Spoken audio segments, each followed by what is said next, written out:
पंखों वाली लड़कियां। वह उत्तराखंड के सुदूरवर्ती गांव में अपने माता पिता के साथ रहती थी। उसका नाम था रूपा। रूपा रूपवती होने के साथ साथ गृह कार्य में भी दक्ष थी। कमरे में झाड़ू लगाने से लेकर नौले से पानी भरने, बर्तन मांजने, कपड़े धोने, जंगल में बकरियां चराने, खेतों से घास काटने, फसलों की निराई गुड़ाई करने आदि सभी कामकाज वह किया करती थी। खेल-कूद करने के अलावा उसका एक ही शौक था, वह था पढ़ाई करना। इसी शौक के चलते वह अपने पिता से स्कूल जाने के लिए जिद किया करती थी। आखिर उसके पिता को उसकी जिद के आगे झुकना पड़ा और पिता ने उसका एडमिशन गांव के ही इंटर कॉलेज में छठी कक्षा में करा दिया।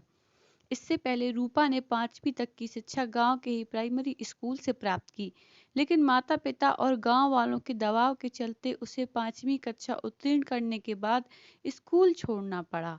गांव वालों का कहना था कि बेटी को ज्यादा पढ़ा लिखा कर कोई फायदा नहीं, पढ़ने लिखने से लड़कियों के पंख आ जाते हैं। खिमली काकी तो यहाँ तक कहा करती थी, अरे इन चेलियों ने पढ़ लिख कर कौन सा कलेक्टर बन जाना ठहरा, आखिर में ब्याह ही तो करेंगी, इसलिए पढ़ाने लिखाने के बजाय टाइम से चेली का ब्याह करा दो तो अच्छा ठहरा। कह रही हूँ 15-16 की उम्र में ही कर दो कन्यादान, कौन लगे रहे बवाल में। गांव के अन्य लोग भी खिमुली काकी के समर्थन में थे। जब रूपा का उसके पिता ने छठी कक्षा में एडमिशन कराया तो उनसे भी खिमली काकी ने कहा, अरे भूपाल, तेरी बेटी अनोखी जो क्या ठहरी रे, पढ़ लिख कर कौन सा कलेक्टर बन जाएगी। रूपा के पिता ने कहा, काकी यही तो मैंने कहा रूपा से, लेकिन मानती ही नहीं। स्कूल स्कूल करके पूरा घर सर पे उठा लिया है, कहती है तलगर की भूमि भी तो जाती है स्कूल, उसी के साथ जाऊंगी। और तो और राजन माँ साहब भी कह रहे थे कि रूपा को स्कूल भेजो, पढ़ने में अच्छी है रूपा। काकी को कोई जवाब नहीं सूझा तो बोली, जो करता ठहरा रे तू, अब देखना तू कुछ दिनों में तेरी चेली के पंख नहीं लगे तो फिर कहना। रूपा के पिता कुछ नहीं बोले। स्कूल में रूपा के 3 दोस्त थे। एक तो भूमि ही थी, वह उसकी पड़ोसी और खास सहेली थी। दूसरी नेहा और तीसरी गीता। नेहा और गीता दूसरे गांव से पढ़ने आती थी।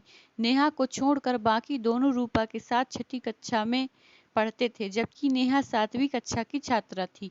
चारों स्कूल में साथ ही खेलती कूदती थी और चारों पढ़ाई में हमेशा अव्वल रहती थी। साल बीतते गए। इधर 10वीं की कक्षा में नेहा अंग्रेजी विषय में किसी कारणवश फेल हो गई, जिस कारण अब चारों सहेलियां एक ही कक्षा में आ गई थी। अगले साल फिर 10वीं का रिजल्ट आया। रूपा का पूरे जिले में पहला स्थान आया। उसने 82% अंक प्राप्त किए थे, जबकि नेहा और भूमि भी प्रथम श्रेणी से पास हुई थी। गीता की मात्र 4 नंबरों से फर्स्ट डिवीजन रुकी थी। जब अखबार वालों ने रूपा का इंटरव्यू लेते समय पूछा कि तुम भविष्य में क्या बनना चाहती हो, तब रूपा ने जवाब दिया, मुझे खुले आकाश में पंछी को उड़ते देखना बहुत पसंद है। मैं भविष्य में पायलट बनकर उन्हीं की तरह खुले आकाश में उड़ना चाहती हूँ। जहाँ पूरा स्कूल और शहर बेटियों की सफलता से खुश था, वहीं गांव में अब भी लोग कहते फिर रहे थे, टाप कर पड़ा जो उखाड़ लिया ठहरा, अब ब्याह कौन करेगा, घर को स्कूल बना देगी। हम तो कह रहे भगवान बचाएं ऐसी लड़कियों से। आलोचना की परवाह किए बिना चारों लड़कियों ने अपनी पढ़ाई जारी रखी। रूपा ने इंटर में भी विज्ञान वर्ग से जिले में दूसरा स्थान प्राप्त किया था। नेहा, भूमि और गीता भी प्रथम श्रेणी से पास हुई थी। रूपा के पिता को भी अब यकीन हो गया था कि रूपा को स्कूल भेजकर उन्होंने कोई गलती नहीं की। चारों सहेलियों ने निश्चय किया कि वे शहर जाकर आगे पढ़ाई की तैयारी और कंपटीशन की तैयारी करेंगी। शहर जाकर रूपा और भूमि ने डिग्री कॉलेज में बीएससी में एडमिशन लिया, जबकि नेहा और गीता ने बीए में। अब चारों सहेलियां शहर में अपने अपने सपनों को पूरा करने के लिए प्रयासरत थी।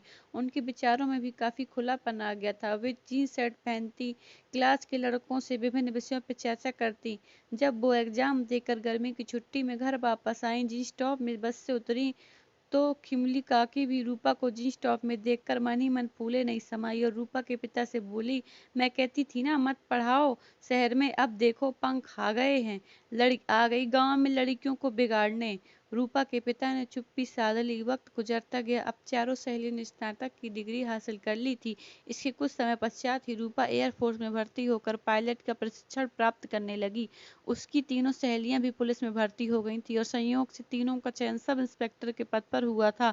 जब रूपा प्रशिक्षण प्राप्त करने के पश्चात पहली बार वर्दी में घर आई तो माता पिता का गर्व से सीना चौड़ा हो गया। खिमली काकी भी दौड़ी दौड़ी रूपा को देखने आई। तब रूपा के पिता ने खिमली काकी से कहा, देख काकी, तू एकदम ठीक कहने वाली ठहरी, रूपा के तो सच में पंख लगाए हैं, अब वह हवा में उड़ेगी। प्लीज वीडियो को लाइक और चैनल को सब्सक्राइब करें। Thank you.